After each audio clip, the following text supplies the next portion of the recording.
Hello and welcome to the Apple, iPhone, iOS Voiceover Compatible Games interview series. My name is Aaron Spelker and I'll be your host today. We got a great guest in Michael Gray from NewDeath Gaming.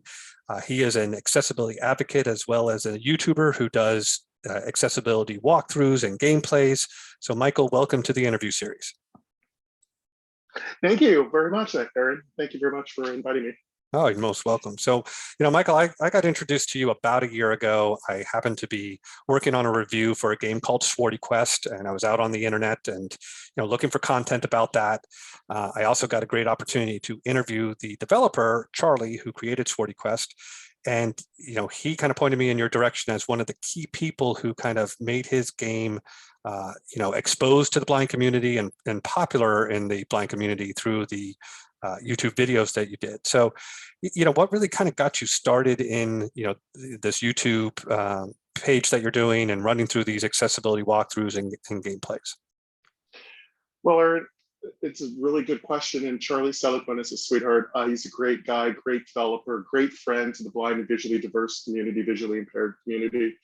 I started this when I was probably a little bit before I was 50. It was about 2016. I saw a couple of really great blind and visually diverse YouTubers out there. I think it's Molly Burke, James Raff, people like that. And I wanted to do gaming, and I started doing gaming, but I didn't start doing accessible gaming until a little bit later, say about 2018, 2019, after I lost sight completely. I had a little bit of partial vision at that point. Okay. Yeah, I mean, I got into this about a year ago. For me, I was a fully sighted person till about 3 years ago. Had an accident and completely lost my sight, and so kind of, a little time after losing my sight, kind of went on this adventure of trying to see. How do I play games? I always enjoyed playing games. It was kind of my downtime. I tried the Xbox, I tried the PlayStation, really kind of struggled with those and just kind of found myself comparing it to the, my sighted experiences on those. I kind of settled in on the iPhone, a lot of games that were available. They're not really graphics heavy. There was the voiceover accessibility, and that's where I kind of settled in on the iPhone as a good place. Really kind of started with text adventures and word games, but I really have kind of spent the year trying to find a wide variety of games to kind of show that there's going to be accessibility in any type of game that you want to make, as long as you kind of take the time to do it. So, for you, which platform do you mostly concentrate on? I've seen a lot of your ones that have been iPhone based. Is that really where you spend most of your time, or have you dabbled in the Xbox, PlayStation as well? What's kind of that history for you? iOS is my wheelhouse. That's where I go. That's where I can most accurately keep up with the accessibility there. I mean, I'm working with my phone, I'm working with recording and playing the game. So iOS is the thing. I really like it. Yeah. Do you think that's the platform that has the greatest future for blind people for gaming? Since there is kind of some built-in accessibility already that people can tap into, or with things like the Last of Us Part 2 on the PlayStation, do you think those consoles are starting to kind of catch up and might be a really viable platform for us in the future? Oh, definitely. You look at Last of Us Part 2, you're talking about a game that's completely accessible for the blind and visually impaired, and you're talking about game systems like console systems like PlayStation, which I grew up playing when I had a little bit of partial sight. Yes, we're talking about developers learning that they can create the language that can make it so that blind and visually diverse players can enjoy games. And it's just a matter of time. But I feel like iOS has gotten the in-house support. It's got the voiceover. It's got all the parts it needs to be compatible and congruent with those who are blind and visually impaired. Yeah, I mean, I really hope. I mean, what The Last of Us Part 2 did, with like 60 different accessibility options. I mean, it's really a feat, and I really give them a lot of kudos for doing that. I happen to play Last of Us as a fully sighted person, 100% vision, and so when I try to do Last of Us Part 2 as a non-sighted person, I just, personally, I didn't find it enjoyable, and I think it's because I kept trying to work in a visual space and not kind of have it as a more of an auditory experience. I kept trying to, it's kind of new to being blind, and my brain kept trying to go to a visual place with it. So that's where I kind of, I think that's the last time I played a console, Xbox or PlayStation. I kind of moved over to the phone and started, finding games on that. So, I'm sure, we do have some inherent accessibility on the iPhone, but I mean, what do you see as kind of the major roadblocks to, including accessibility? I mean, while there are some great games, I mean, it's really just a mere fraction of the games that are released on the iPhone are, have some sort of accessibility or are playable enough with the accessibility. What are you thinking are really the roadblocks for, all games and mainstream games, really incorporating that accessibility? That's a great question. I think the biggest roadblocks are the dream and vision of the developer, to not really think that the blind and visually diverse community can really enjoy these games, to not really present to us a game that we can fully use, and not give us the tools that will allow us to play it. Not believing that we can play this game, enjoy this game, support this game, build this game up, become part of a vibrant, active community within that game. I don't know if it's whether we're just not, we don't have the cool factor as much, and it doesn't kind of come off like we're going to really make this game great, and there's a lot of factors. I mean, the blind, visually diverse community, we have a lot of things working against us for accessibility, for disability. And I just feel like developers are a little afraid to say, hey, this game is just for you. This game is catered just for you, but it can really work for us. We can really bring developers platforms to everyone. And that's one of the parts that I think it is the dream and the vision of the developer. It's one of the biggest roadblocks. Yeah, I agree with you. I mean, there's a lot of, one, accessibility has to stop being a tack on at the end. You really need to kind of think about it from the beginning of the development process, because, then you can really make a game fully accessible if you're kind of contemplating it Definitely from the beginning. And I think the awareness, I mean, The Last of Us Part 2 and, a lot of the other, the controllers, Xbox controllers for accessibility. I mean, it's kind of becoming a little bit more mainstream or in the mind's eye, which I think is good. Might encourage more people to consider it when they're doing it.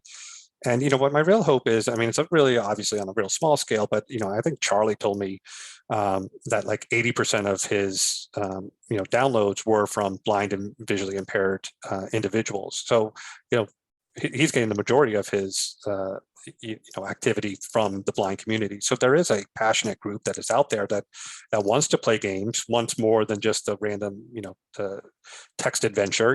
Those are great games, but you can get sick of them if that's all you have to play. Having something like Swordy Quest, which is a dynamic RPG with a expansive map and different regions. I mean, that's people are passionate and hungry for those type of games. So I'm really hopeful that that we're going in a new direction, that we're at the beginning of this journey as opposed to the end of the journey. And with the iPhone, like we were just saying, the embedded voiceover, makes that a little easier for some developers to work with. I'm hoping that some of the other programs, Unity and some of the other back end software that is used, can kind of create accessibility add-ons or features, right from the beginning, so that developers can use it. I hear a lot that it's, if we want to do accessibility, we got to kind of build that all up from scratch ourselves. And, that's time and money, and it makes it difficult for them to go forth and do that. So, I really hope it the exposure and the mind's eye that we have now, that it's out there in the public and people are talking about it, that we get some more activity on it. So. Yeah, that's a super good point, because Charlie Seligman put a lot of the elements that are typical in AAA rated games all together on one platform, accessible right in the palm of your hand with an iOS mobile.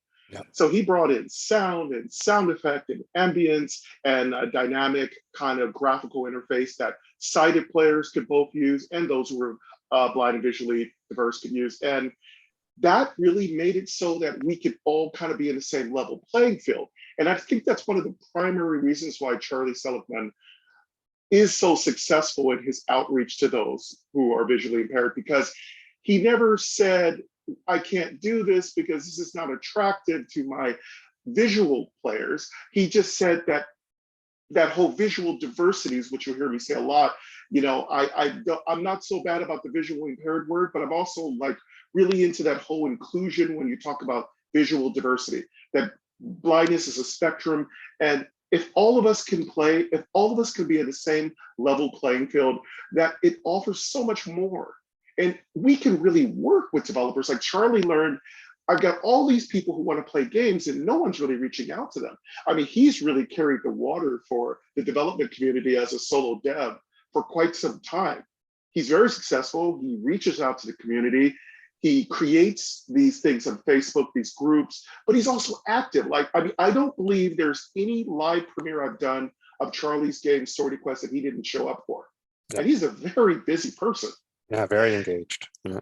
Oh, he's 100%. He's 1,000,000,000,000% engaged in his community, and he listens. You just don't get that with a lot of companies who are AAA rated. You don't get that. You don't get that ear for the blind community. So there's things we need. There's a language we need to play a game, to enjoy a game. There is an amount of UI adjustment and synchronization and modification and enhancement we need, so games are not clunky and slow and annoying and cumbersome. Those are things that Charlie, you play Charlie's game, Swordy Quest, and then you put in another accessible game. Mind you, I don't want to discourage any developer from creating, but you look at what Charlie's done, and that is the beacon for all development in the accessibility community. Yeah, I agree. Yeah, you know, just the various mechanics that he has in that game, the way he's taken something that, you know, otherwise would have been a struggle in the past for the blind community. You know, he has a 50 by 50 grid map, which would have been just too unbearable to kind of figure out as a blind person in the past. But the auto travel features that he's put in, you know, the description of how things are laid out, the you know, in the menu you can see how many squares away, you know, from where you are other things are on the map. I mean, really made something that was, you know, would have been too daunting and inaccessible. He made it accessible. You know, so he's really kind of changed the dynamic of things. Yeah, that auto mapping thing, I would like to say that's his pride and joy, because that's something that a lot of games have that really bring you that in-depth experience into role-playing games, builder games, war simulators. Games like that have these vector maps, and there's really been no one who's found a way to bring that to the community in an accessible way. He found a way. He found a way to put tags on everything that you touch. He's got vectoring, he's got radar warning, so you know, hey, there's a dragon, it's 43 squares away. Right. Who does that? Charlie's the only one who's ever done that, and it works. Right. He has shown that it is possible, and you know, so, you know, hopefully, you know, besides being a darling in the blind community, I mean, I hope he's getting some recognition from high, you know, AAA developers who see, you know, look, this indie guy is doing it. You know, why can't our team of, you know, 50 people do this? You know, so like I said, that's where I hope it's going with, you know, more exposure. You know, you have, you know, taken time of your day of all the things that you could do. You're doing this gaming YouTube page. You know, why gaming? What does gaming give to you? And it does give you anything, you know, more now that, you know, you're kind of fully blind than, you know, before when you kind of had sight? Well, Aaron, you know, I'm like you, I'm a gamer. And when I lost all sight, it was a struggle. It was a hunger that cannot be satisfied unless you have a video game controller, a phone, something in your hands, a tablet, whatever, a computer. I have to play games. I've been playing games since I was 4 years old. It started with Pong, which is a game that my brother and me reassembled, which was broken. We found it. I grew up in San Francisco. We found a Pong machine laying at the end of a corner. It was drenched in water, but it was such tough hardware built into it. We were actually able to dry it out, put it back together, and actually play it. And we played Pong about 5 hours a day and that's the old 365 days a year. that's the old like tabletop, right, where you're both sitting on opposite Yes. sides of the looking down on like on the top of the table. And you got a Yeah. 360 rotation controller that you can Yeah. spin. Yeah. And it's really amazing because there's a rod inside that is the ball.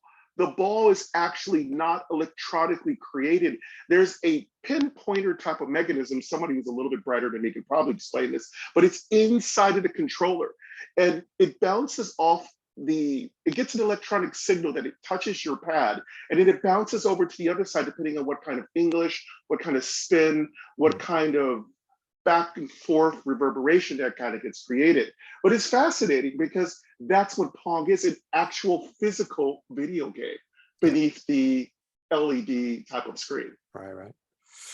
So, I got into this, gaming as well, and after my site, because when you can play a game, playing games for me was always a great distraction. Come home from a hard day, sit down with an immersive game, some Fallout 4, Fallout 3 back in the day, something that really, you can kind of forget the whole rest of the world, just play the game, relax.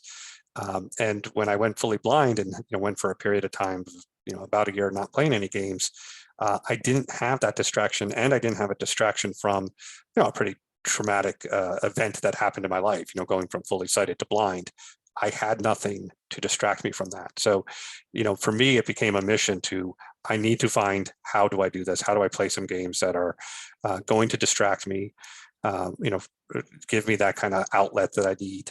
And, I'm sure you've seen it, when you have a good accessible game, you can play it very smoothly and you can get lost in that world or get lost in that gameplay.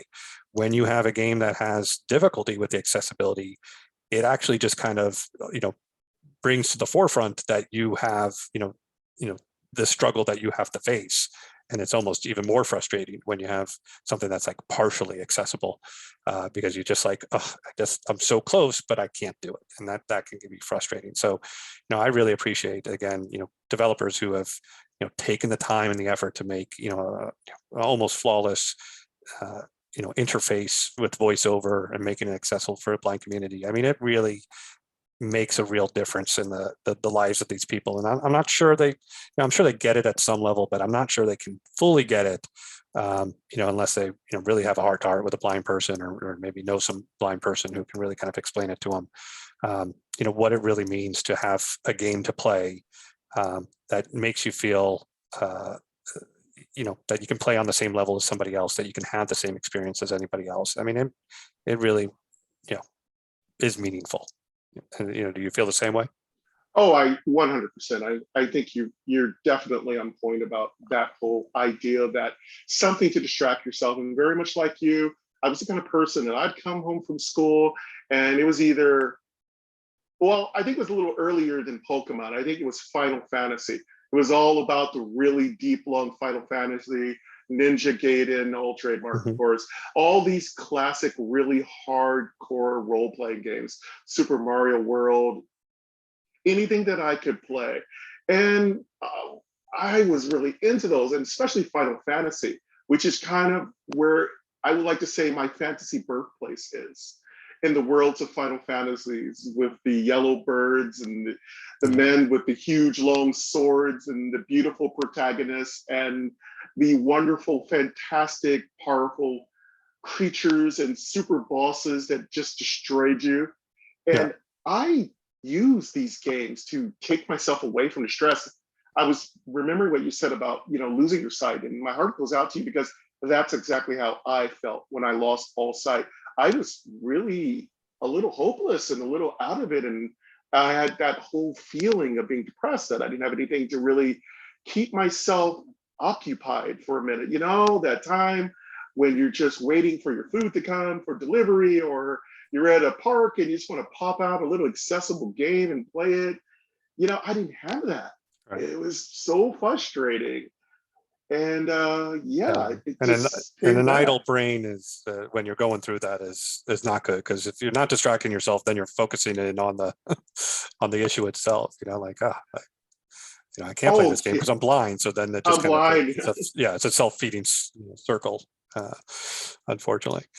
I'm sure you've played a lot of games at this point, accessible games. I mean, what has been your favorite accessible gaming experience so far? Well, the accessible gaming experience is Swordy Quest. That is by bar none the most accessible, funnest gaming experience because now, mind you, I don't expect Charlie to develop for the whole world, but he's pretty much doing it. But yeah, that's the funnest accessible gaming experience is Swordy Quest. That's the game that I can recommend without any trepidation to any person who's blind and visually diverse, because I know the minute they put it on with a little bit of help and a little bit of tutorial, they pretty much got that. There's such a huge community that's so well supported by Charlie Seligman that that's the best game. That's the most accessible game. It's got sound, it's got special effects, it's got ambience, it's got a huge world, it's got leaderboards, it's got PvP. He's always developing for it. I mean, he never sleeps. Yeah. I don't know when he sleeps. I talked to him once. I said, Charlie, go to sleep. I was just talking to you like several hours ago. Get some rest. That is so funny. I'm already developing. I said the exact same thing to him. So that's funny. I don't know how he puts out all the content that he does in such a rapid fashion and high quality. It's not like he puts it out and it's all broken. He puts it out and it all works. On the flip side of that, I mean, what game have you been really disappointed that's not accessible? I mean, for me, before I went blind, I played this game called Out of the Park Baseball, which was a baseball simulation game, which is really just a whole bunch of table of text, of all the stats of all your baseball players and things like that. It really, from a conceptual standpoint, should be accessible. I've reached out to those developers. I've talked to them, and they kind of created the code all themselves, and they said it'd just be too much, too many things to touch, and too expensive to at this point add accessibility in. So that's the one that always makes me sad when I think about it, because I enjoyed that game for many years, and even though it just a table of information, it's not accessible. I mean, what for you? What's that game that you just wish was accessible and isn't? Oh, you bring a good point. Yeah, that's the moment when I talk to developers and I cringe and I go, oh, it's a lot of stuff to add, last minute. That's what, that point you brought up about having someone in shop. I don't want to jump ahead, but having someone in shop who's blind and visually impaired, visually diverse, who can help you from the beginning to make this accessible, which is why that game we were talking about earlier was so successful. They had people in shop working with it from the last is part two. They had people in shop working with them from the beginning. Right. And that's how you do it. But yeah, there's a game that I really wanted to play. It is Final Fantasy, I think it's 14, it's an MMO, or you could probably say tied with that is probably World of Warcraft.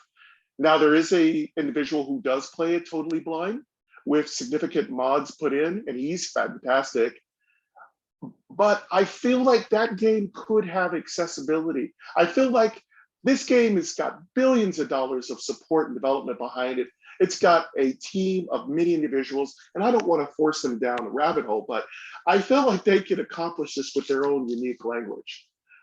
Right. I feel like it's a sandbox that could easily support the blind and visually diverse community, because you're putting us in an environment. Yeah, we're going to fall off some cliffs. Yeah, we're going to drown. We're going to get eaten by a couple of monsters, but virtually it's not hurting us. And this is an environment that can totally be built out for those of us who are blind, who have no vision at all. With very, I got to stop saying with very little, because I'm not a programmer, but, and I'm using the word programmer because you can tell I'm old. So with very, I feel like with very precise implementation of language that can help people get the information they need on screen readers, we could play these big MMOs like Final Fantasy, World of Warcraft, maybe on the iOS. I'd love to play Hustle Castle. I did tons of videos about that game, but it's just not accessible. And I don't see why, because it's just a couple characters moving around back and forth. And I feel like we have the technology to explain what's going on. Well, that's like every turn-based grid game. I just don't understand it, particularly after seeing what Charlie's been able to do. I don't understand why any turn-based grid-based game shouldn't be able to be accessible. you know. Oh God, yeah, yes, yes. You got all the time in the world to give me information, and Right, all I have to do right, is put it in. right. I can just keep swiping till I get everything, then make my decision, and then execute, my turn. There really should be no reason, I keep my fingers crossed that your dream of something like World of Warcraft would work out, because one of my favorite games is the Fallout series, and I believe the next one's going to be in London, which is one of my favorite places in the world. And so I would love to, actually be able to experience that game. But we'll keep our fingers crossed, hopefully. Oh, Um, definitely. let's take a minute. Like I said, I found out about you because of your YouTube page. I mean, why don't you just tell the community about the page? What kind of videos do you put up there? What are you trying to get across? Give the name and everything, and we'll be sure to post the links in the Yes, comments of this definitely. video. Yeah, definitely. So this is NewDeath Gaming. So it's one big word, NEWDEATH space, and then it's gaming, capital GAMING. So that's NewDeath Gaming. That's on YouTube. Sent you the link for that for you to post for anybody who'd like to come over there.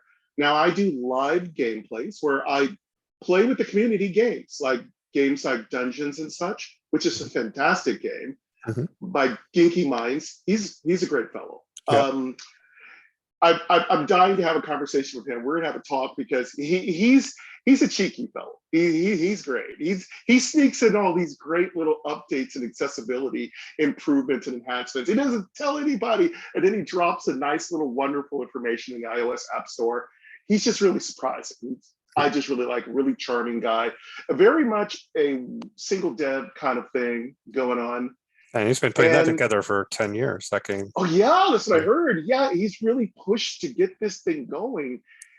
So I've got the NewDeath Gaming on YouTube, and that's the spelling for that. And I've got also the same spelling for Facebook, where I drop posts and guides for free for those who need them. And it's usually because I'm sitting there with my notes and I'm going, how can I explain this thought? And I'll sit there and I'll type out a long blog about a game, what I want to see happen, my top 10 improvements, my top 10 bugs, which gets me into trouble with a lot of people in the community. They're like, don't say that, you're going to scare off the developers. I'm like, well, I don't want to mislead them to think that everything's working. I got to be honest here. And I do that on Facebook, and that's about it. Those are my two communities. I might eventually reach out to Twitch. I am on Twitch thinking about doing maybe D&D. I do D&D for those who are blind. I try to teach that. I haven't got that channel started yet. I've had a couple of setbacks, it's been really, really busy, but I'm thinking about doing something like that, a kind of D&D community for the blind on Facebook and on YouTube. This would cater completely to those who are blind. This is all about introducing and exposing them to D&D, which is a totally accessible game. Right. Yeah, Wizards of the Coast. Yeah. Trademark. Yeah, with there's a lot of electronic support tools that you can utilize to make it easy. Definitely. And for the blind too, like you've got Dice Ex Machina, totally blind accessible. You can totally use that. What was I just going to say to you? I lost it. I had something to follow up on your videos and walkthroughs. That slipped my mind. But anyways, for all these games that you're covering, I mean, where do you go to find the which games that you're going to play? How do you find out about them? Well, yeah, there are so many sources, but the best sources have been from Apple Viz. I think that's the best source information. I think the most dumps of new games come in. Developers are starting to pop up in Apple Viz now. I drop its link in my description of every one of my videos so people can go there, join the community. I mean, I should start doing some posting in there. I should do something in there, but it's just so useful. I mean, there are so many games that come out that I've found from Apple Viz, and I've just shared it with the community. If it's a game I like, mind you, I have a wheelhouse of RPGs mostly, but if I find something really cute like Sonar Islands, some of these other newer games, I've been finding these audio-based games that are not too incredibly difficult for my slow reflexes. I try to bring them to the community. So Apple Viz is a great source. I've watched I've watched YouTubers like Legally Cited. I think I originally, when I first got into gaming, accessible gaming, I watched a lot of his channel. I definitely want to say he definitely was part of the inspiration for me to create an accessible gaming channel. James Rath, Yep. one of the persons I get a lot of resource help from. He created a lot of accessible videos, maybe a little bit more AAA rated than what I do, but I love what I do too. So, and he's a great guy. He's super just kind and empathic, and I mean, he writes you back. You send a comment, you don't expect a YouTuber to have time to respond, but he's a person that will respond and tell you, hey, I think this might work for you, try this out. I mean, this is, you just don't get that from YouTubers very much. Yeah, it's great when you have people, in the blind community just help each other. It's a struggle as it is. If you can make the path a little bit easier for the person behind you, that's always good to do. I just remember what I was going to say too. One of the things that I have liked in talking to someone like Charlie, or just besides doing these types of interviews, I do a lot of interviews of developers, and I've interviewed the guy from Dungeons and such as well. And I'm reviewing their games, and I'll often find something that's an accessibility issue, and I'll be like, hey, I'm reviewing your game. I'd like to do an interview for of you about your game, and oh, by the way, I found these two problems. And I'll tell you, they fix those problems really quick, which is nice, And so, that's great. I don't know if it's the incentive. They know I'm reviewing their game, so they're like, "Oh, let me fix this before he said something bad about my game." But it fixes those problems for the next person. So I feel like I'm doing a good service for the people who are going to be hopefully playing the game after I review it. Say, "Oh, this is a interesting game. Let me go play it." Applevis, I like Applevis a lot. I mean, they have quite a few hundreds of games that are out there. The only thing I wish they would do is, there are games that are out there that someone's posted and said, this game is not accessible. And to me, I don't even think that should be on the list. It's just kind of confusing. They should just call all those ones out and just, here are games that are accessible for you to play. Not, don't tell me about games I can't play. I don't want to know about those. You know what I mean? I agree with that. I've always found that a little puzzling about that. Like, what do you mean I can't play? Why am I even looking at this? Right. Why am I even reading this? Right. My first time on it, I saw a whole bunch of games like, oh my God, that's accessible. That's amazing. And I downloaded, I paid, whatever, $5.99 for it or whatever, and then found out that, it is not accessible one little bit. And, again, I just didn't read the little extra comment that, someone wrote like, this is not accessible. And after that, I made sure to always read those comments to be sure it's accessible before I spent my money. Oh yeah, that's me all the way. I'm looking, okay, what's behind the colon? Is it accessible? Yes. And I usually scream it out here at my part. I go, yes, accessible. It's still got to be playable too. I think that's another thing. It's got to be playable, accessible, but maybe not playable. So there's a couple of games. Speaking about that, like the whole grid-based system, there's a lot of games that are making themselves accessible, but they may not realize they need a little bit more to be truly accessible, not so clunky, huge, and unwieldy kind of thing. Yeah, when I do my reviews, because I review games on my site as well, and it's part kind of a review of the game and how fun is it, but it's also kind of like a walkthrough workaround, about how do you get around any accessibility issues that may or may not exist, and then it's kind of an assessment of the voiceover feature functionality and how good or not good is it. So people reading my review, it's more than just kind of a straight up review. It's also kind of a tutorial of how do you play this game using the accessibility tools, which I hope people find helpful, and hopefully when they start playing the game, if they have my review there, they don't get frustrated and quit because there's some button, I don't know what that button means. If they read my review, I tell them, oh, that the third button that's unlabeled, this is what it is, and this is what it does.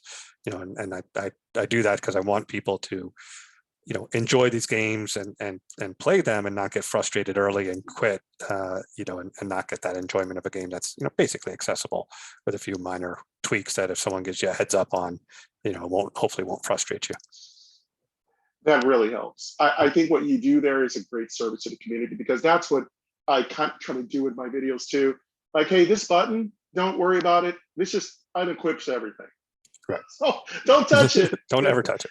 Don't touch this button. This button it drags you back to the home screen and you get a super loud musical intro here. So don't touch this button. But if you want to find the music, you want to find the button that turns off the music, it's here. 3 swipes to your right. And so I'm very much like you, giving back to whatever I could do to help somebody kind of understand what the workarounds are. Pretty much like you, that is what I live to do. That's what I want people to be able to take advantage, because I really dislike when people have to quit a game because it's just not streamlined enough. Its UI is too clunky. Right. God, this just makes me feel so bad, because it's a great game, but it's just scaring people away because it's so hard to use, so hard to play. Yeah, I'm actually, if you want some real live feedback, I'm actually using what's that game? Lost Faults. I'm playing that. I know you're playing it right now. now. I just sent you a link to the playlist for that one. Yeah. I am. I was struggling at the very beginning of that one, so I pulled up your starter video on that one to just make sure I could figure out some of the buttons that I was having trouble kind of navigating through. So there's some live feedback. You're helping out this gamer as well. I'm glad. Did I do pretty well? I've got like 1 or 2 more videos coming up for it. I decided to do like 2 or 3 videos a month, but God, it's so fun. I might do more. It's just, I've actually they've got raid bosses in this thing. They've got really cool kind of events that are the idle RPG mechanic of it built in. I just think with a little bit more enhancement, or a little more love on a couple of the parts of it, some of the unlabeled things, moving a few little things here and there around, because this game is fantastic. Adds the sound in. This could be the next Swordy Quest. Right. Literally. Yeah. I have so I commit to doing 1 review a week, and it is a pretty hectic pace to get those out. So I usually have like 3 or 4 games going at once, just moving each of them a little bit forward, and writing up about each of them, and then when I get one finished, I'm introducing a new one from scratch. So it's just constantly going on those. So it's really it's fun. It's actually kind of a different way. I don't know if you have this experience. It's kind of a little different in that when you're playing for fun, you have all the time in the world. When you're playing to meet a deadline, you suddenly find yourself like, I need to move on to the next thing. As much as I'd love to still be playing Swordy Quest and doing hours a day on that, I don't have the time to do hours a day on it because I need to cover the next game. You know what I mean? Oh, I 100%. I mean, I love Swordy Quest. I pretty much done everything I could possibly do in the game. It's been hundreds of hours that I put into the game. But yeah, if you're reviewing games, you've got to move on. You've got to do other games. You've got to, like you said, you've got to do other games. You've got to review other games. In a game a week review, that's a lot. I started at 2 a week, and I said, oh, I gotta slow this down. I gotta slow this down. Oh God, that's a lot. Yeah, that's a lot of work. I think in 10 months I've done 75 game reviews. Oh, that is so much. Yeah, but I was doing 2 at the beginning because I wanted to have people some games to play. Like I didn't want to be like, oh, there's only 3 games out here. Like I wanted to get a lot out fast. So people had some choices. And when I got up to 50, I said, all right, look, you have 50 games that you can play. I'm going to slow it down to 1 a week as opposed to 2 a week. And that seems like that, it's pretty good. There's still, 75 games you can go play while you wait for me to do the next one. And then, like I said, I really try to work on, not doing a wide variety. Like I love RPG games. I could just play RPG games all the time, but I know there's people who are in my community who probably don't want to play RPG. They want to play a crossword game or a Sudoku game or a text adventure or a 2D adventure or a 3D adventure. So I'm constantly trying to find different games and different genres so that there's something for everybody. Definitely. I've had a little trouble branching out toward audio games like Hell Hunter, things like that. Yeah. Those are just so hard to play. They're just so frustrating. They're like, I'm terrible at this game, but I know what you're saying. The community wants different games. They want all kinds of games. They want the crossword puzzles. Like then you've got the cooking games. Right. There's so many games like that I think I've played.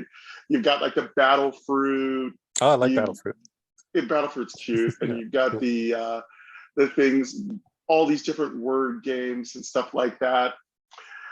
I'm kind of surprised they've never really made games like Words with Friends accessible. It seems like that'd be a pretty easy game to make accessible. Yeah, More of a yeah, social. yeah. I wonder But again. is it? I wonder if what scares them off is it's such a big grid. But again, there's with vertical navigation and just announcing the squares, it shouldn't be that difficult at this point. You know what I mean? Yeah, I think that could totally happen. But yeah, that's how it is. I have gotten this thing where I am cranking out maybe one video a week at this point. I think I've kind of totally burned myself out trying to create so much content. At one point I was cranking out 4 videos a week for Swordy Quest. They were all live premieres, so I'm actively communicating with the people who are into Swordy Quest. Charlie Seligman never missed a single episode. I swear he is the best. Yeah. He is definitely the darling of the blind and visually diverse community. He is definitely a person that never missed a session, and I can't imagine how he did it, but I can imagine he must have watched it while coding at the same time, while eating dinner and cleaning the house. I can imagine. Well, he's like Rosie the. Go ahead. Depending on where you're West Coast and he's UK. I mean, there's a pretty big time difference. He's probably waking up in the middle of the night to listen to your, stream. Oh yeah. He's CT, which is like, I would do videos early in the morning, and I think as a YouTuber and you do reviews and you do all these game reviews, finding out what times your devs are on, especially the indie developers who are on CET. It's 10 o'clock in the morning for us, is 6 p.m. in the evening for them. I was like, whoa, right. Okay, I have to figure out how I can get you to participate. I do believe Serania's developer, I don't talk to that particular developer. They are super open to people talking to them, reviewing their game. I, of course, do a little D&D-ish kind of stuff with them, but Serania's developer, I reached out to them, talked to them. They were quite excited to kind of chat with me. I was like, oh, you want to talk to me? I'm nobody, but I'll talk to you. They were super sweet. I think it's Fable Tree Productions, and they are really nice. Don't know if you've done any games for them or played their games yet. I have Serania on my list. I just, you're gonna have a lot of fun with that one. They've definitely got something. They've also got the visuals for people who are visually diverse, but they've done a fantastic job of making everything work while letting the visuals stay there for those who are sighted. And I just like what they do because, yeah, you're on railroad tracks. You're pretty much on railroad tracks for most of the game, but there's moments where you can branch off and do different things like that. And what I like about their accessibility is they've added a lot of intervals of music. When you do something, the music changes, right. The sounds changes. You get these moments, there's these sound effects. It's dramatic. And the characters, it's almost like, well, you should have just thrown some voice actors into this thing, and this would be just an amazing game. They've done just a fantastic job. It's really nice when they do add those ambient sounds, to kind of make you feel like you're in the world. I was actually taking my dog out last night, and I'm like, it's dark. It's like 10 o'clock at night. I'm like, why are all these birds chirping? I don't understand what's happening. And I had the game still playing, and it was in my head, my headset. And so it was the game doing these, real life bird chirping sounds that I thought I'd walked outside and, that they were in the trees right outside my house. And I was like, oh, that's pretty cool. It really kind of created this world. So, I mean, yeah, I know you say you said, oh, I'm small, but I mean, you have several thousand people who are subscribed to your YouTube page, if I remember correctly, right? Yeah, we're just at the cusp of getting to 3,000 subscribers. I've kind of gotten to the point that I'm either going to turn off the subscriber count so I can stop waiting for it to hit 3,000, or I'm just not going to worry about it. Just do my content. Make content that people want to watch, want to listen to, want to enjoy, make my content accessible. But yeah, I've gotten up there a little bit. I've been sitting at that same number for a very long time. I very much in the beginning wanted to get real big, real fast. I had that whole kind of thing where I'm going to be the next Molly Burke, or I'm going to be the next this, I'm going to be the next that. And I was like, I do games for the blind and visually diverse community, so Yeah, I could that's a niche share that. market a little bit. It is a very niche market. So I could share this with others like you and others out there in our community. We can all share this platform. I don't feel so selfishly motivated anymore to just run the big numbers for subscribers. I have some plans, but I'm just feeling like if I can reach someone, and you bring up a good point. When I talk to people, they go, "Oh, you're a YouTuber." I'm like, "You're acting like I'm somebody." Like, I'm a little confused here. I'm just sitting here in my recliner eating some chips. Yeah, listen, everybody's somebody to somebody, right? Yeah, that's very true. All right. Well, to just close this out, I've had a great time. Thanks for taking all of this time speaking with me. Thank you. What in kind of a closing statement. I mean, what can the average gamer, as you said, the one who's sitting on their couch on their phone playing this blind accessible game, what can that person do to help the community get more accessible games? What would be your advice to them to ensure that they get even more content available to them? Oh, there's definitely steps.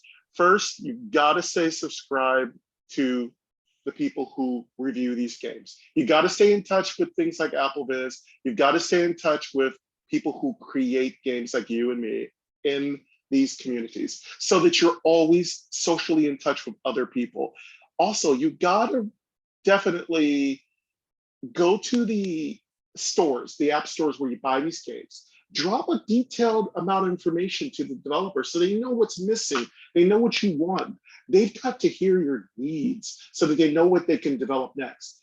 Get on those emails, email them, let them know and don't give up. Like, I know a person, she emails the developer, I think maybe a little too much, but she's made changes because of her advocacy. And she gets in there and does that. I think as a blind and visually diverse person who's a gamer, you can't give up on a game just because there's accessibility issues. Don't delete it. Don't remove it from your home screen. Don't give up. Talk to the devs, send them a very detailed message. Say, hey, look, I love your game. Here's ABC why I can't play it. Can you make this work? Can you fix this? And be kind, be considerate, and Yes, they will always listen to you. Yeah, that kindness goes a long way, right? It does go a long way. Don't yell and rage at them. Just say, hey, I saw this issue. Could you help out? The other thing, to your point on when you go to the App Store, maybe a lot of people don't know this. If you kind of scroll past the reviews, there is a support button, which will sometimes take you right to the person's webpage where you can get their email, or sometimes it'll take you right into crafting an email to the developer. And if you can't I find never knew that. Yeah. I never knew that. I've never used that's that where tool. that's where I found a lot of developers to do interviews, and then again, check the settings and the about. A lot of times there'll be a contact button or a contact email there for people to reach out. But as you said, always be kind. Don't yell at them. Just let them know what might be missing, because they just might be unaware of it. It might not be intentional in any way. They might have put their best forth effort through, and they're not blind themselves, so they might have just not realized that would have been the experience. So, be kind when you're talking to them. They're human beings, like you said. Be kind to them. When I've been reviewing this game, Lost Vault, which is fantastic, and I'm super sweet about everything in there. I know I get urgent, but I just say, you're doing so good. This is so cool. Sandwich it. Be very positive. You might want to stick the criticism very, diminutively in the middle, and then finish it off with some positivity. Make it a sandwich and let them know what they're doing right. So many people criticize. When's the last time you've encouraged someone? So encourage developers. Their emotions, their sensitivities are directly related to this title. And I've always felt like if I say something negative about your child, that's really bad. I'm like, go there. You gotta be very kind with your. Yeah, that's actually why I started doing developer interviews, because I wanted to show the community that there's a real life person behind making this game. And a lot of times they're adding accessibility, not because it really is any financial value. It's just a lot of work, and they just do it because they said, well, I just want people to play my game and it's the right thing to do.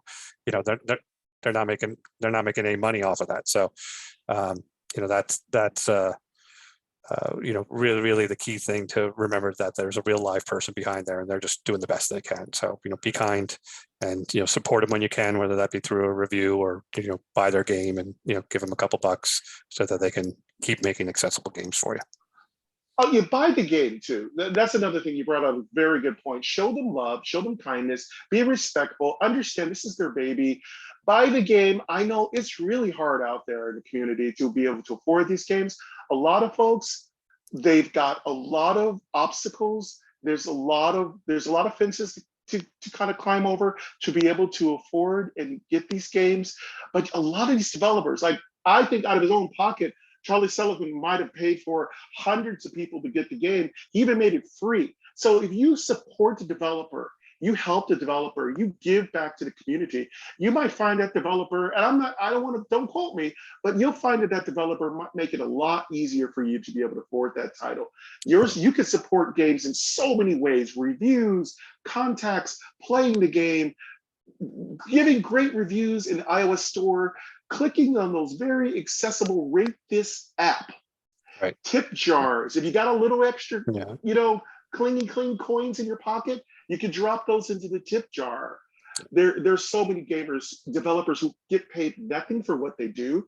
They work with very difficult app conversions, and they're working with voiceover, which isn't easy either. And constant updates by Apple that change. New phones, iOS 15, iOS 21. Right. We're in this for the long haul. We're playing these games. We have to understand these devs are going to have to make these games compatible forever. You're signing them up for an endless job. They've got to really know that you care and love what they do and support them in this prospect. Yeah, exactly. Yeah, I always do. I have developers, particularly when they find out I reach out to them because I want to do an interview, and I'm said, I'm reviewing their game. They're like, oh, here, I'll give you a code, the promo code to download the game. And I always just tell them no. I'm like, look, you made a great game. It's successful. I'm happy to give you my, $3.99 or $5.99 or whatever it is.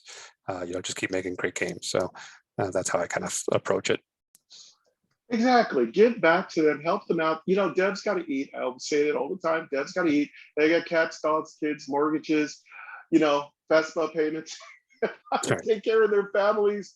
They've got all kinds of things to take care of, and they still do this. A lot of them have 2-3 jobs. Right. Exactly. And you got to, give back, help them out, support them, and mention it to your family and friends. That's another thing you can do as a blind and visually diverse person. You can show up at gaming conventions with your mobility device, your guide dog. Don't be afraid. Just show your beauty, the love that you are. Don't let your disability keep you from enjoying this beautiful, wonderful community. Don't let that embarrass you, shame you, keep you away from it. Let our disability be a beauty. Let it be a beautification, because it is a beautification of our soul. It is part of us. It is who we are.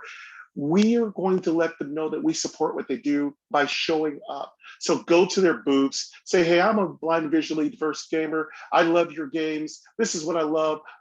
You might get into a long conversation. You might really make a difference. Right. Your love and your heart can make a big difference. Absolutely. To developers out there. Absolutely. Well, Michael, again, thank you so much for coming on and doing this lengthy interview with me and sharing your thoughts with the community.